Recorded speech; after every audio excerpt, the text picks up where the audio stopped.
হরে কৃষ্ণ কৃষ্ণ কৃষ্ণ হরে হরে, হরে রাম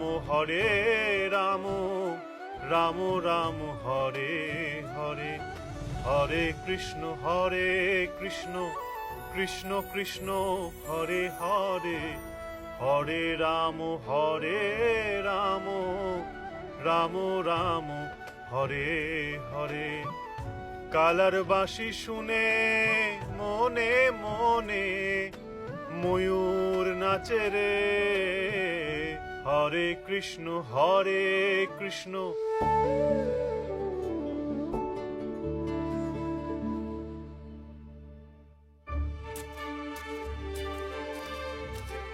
দাঁড়াও বৌমা, এসব করতে তোমাকে কে বলেছে? যাও, যেখান থেকে এনেছিলে সেখানে গিয়ে রেখে দাও। কিন্তু বাবা, আরে তোমাকে যা বললাম তাই করো। আরে তোমাদের কি কোনো কাজকর্ম নেই?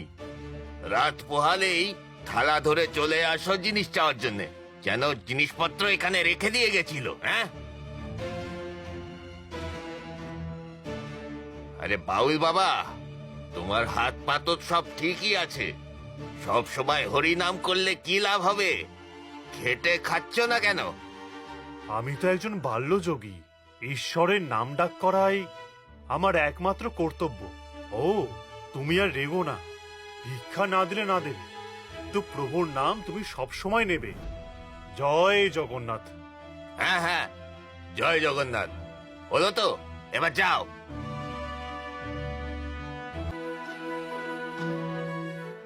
আরে কনক, আমার ছেলে বৌমা কোথায়? ওরা এখানে আছে। বাবাকে কিছু বলবে? বলো। আরে তুই এখানে কি করছিস? খেতে গেছিলি না? না। হ্যাঁ বাবা, আমি মাঠে গিয়েছিলাম, এক্ষুনি এলাম। ধান কাটার সময় তো হয়ে এলো, ক্ষেতের সব জল কিন্তু বার করে দিস, নাহলে ধান কাঁচা থেকে যাবে রে বাবা। ওগো, তুমি ওই চাষবাসের কথা ছাড়ো, এখনো সময় আছে, এবার একটু হরি নামটা ধরো। আরে ওসব নাম গান করার সময় আমার কাছে নেই।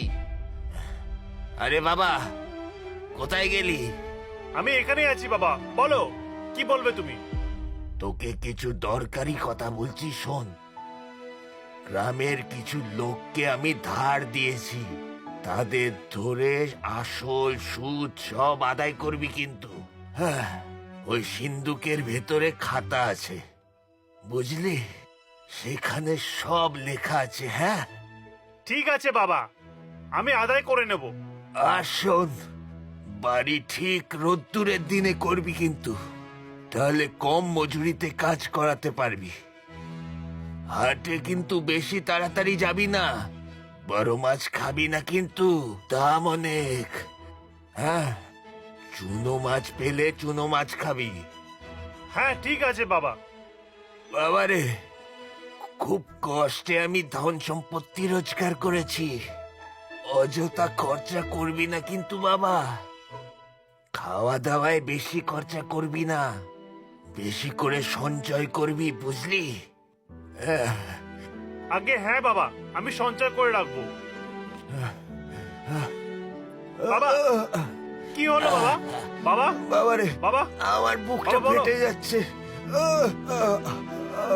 ধর আমাকে, ধর। ঠিক আছে তো বাবা? বাবারে, আমি বলো। মরার পর বড় সমাধি করবি না রে বাবা, অনেক টাকা খরচা হবে তাতে, কিছু করবি না।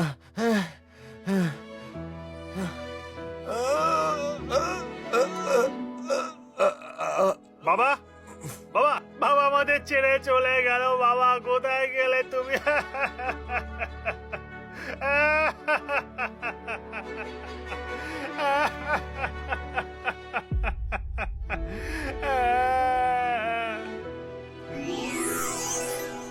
নিত্যানন্দ, আর শুয়ে কি হবে? উঠে পড়ো।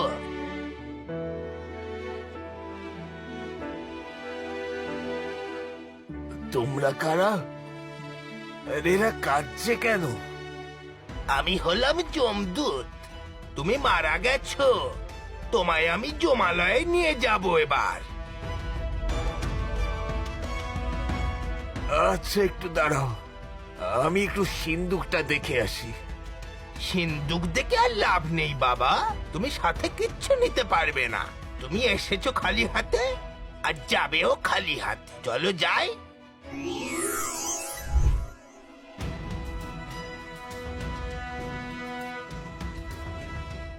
যমরাজের জয় হোক। পূর্ণ হয়েছে তোমার পাপের ঘোড়া, ঝুলছে ঘাড়ে তোমার জমের খাঁড়া। চিত্রগুপ্ত, তোমার খাতাটা দেখে বলো, এ স্বর্গে যাবে নাকি নরকে? যথা আজ্ঞা মহারাজ। মহারাজ, আমি দেখতে পাচ্ছি এ সারা জীবনে ভালো কাজ করেনি, সব সময় নিজের স্বার্থ নিয়ে বেঁচেছে। ভগবানকে ভুলে সারা জীবন অর্থ চিন্তা করেছে। এ প্রভুর নামও নেয়নি আর কোনো ধর্মের কাজ করেনি। আচ্ছা, তাহলে এ নরকে যাবে? মহারাজ, আমি মানছি আমি কোনো ধর্মের কাজ করিনি, আমি নরকেই যাব। কিন্তু নরকে যাওয়ার আগে আমাকে আমার পুণ্যের ফলটা তো দিন। তুই আবার কি পুণ্য করলি? আমি একবার মহাপ্রভুর নাম নিয়েছিলাম, তার যেটুকু পুণ্য ফল সেটুকু আমায় দিন। 108 বার বা 1008 বার প্রভুর নাম জপলে তার পুণ্য হয় জানতাম, কিন্তু একবার প্রভুর নাম নিলে কি পুণ্য হয় জানি না বাবা। আচ্ছা চিত্রগুপ্ত, তুমি জানো কি? না মহারাজ, আমি তো জানি না। ব্রহ্মদেব বোধহয় বলতে পারবেন, ওনাকেই জিজ্ঞেস করে নেওয়া ভালো। চলো ব্রহ্মলোকে যাবে। প্রণাম ব্রহ্মদেব। যমরাজ, আপনি বলুন কি জন্য এসেছেন? ব্রহ্মদেব, এই ব্যক্তি পৃথিবী লোকে থাকাকালীন জীবনকালে একটিবার প্রভু জগন্নাথের নাম নিয়েছে। এর পুণ্য ফল কত হয় দয়া করে বলে দিন। এর উত্তর তো আমারও জানা নেই। এর উত্তর একমাত্র মহাদেব দিতে পারেন। চলো কৈলাসে যাই, আমিও তোমাদের সাথে যাব।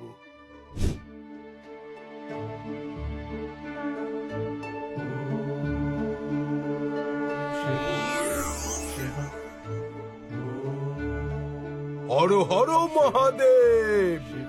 হে যমরাজ, ব্রহ্মদেব, আপনারা এখানে? কোনো সমস্যা হয়েছে নাকি? বিপদ কিছু হয়নি প্রভু, আমরা শুধুমাত্র একটি কথা জানতে এলাম।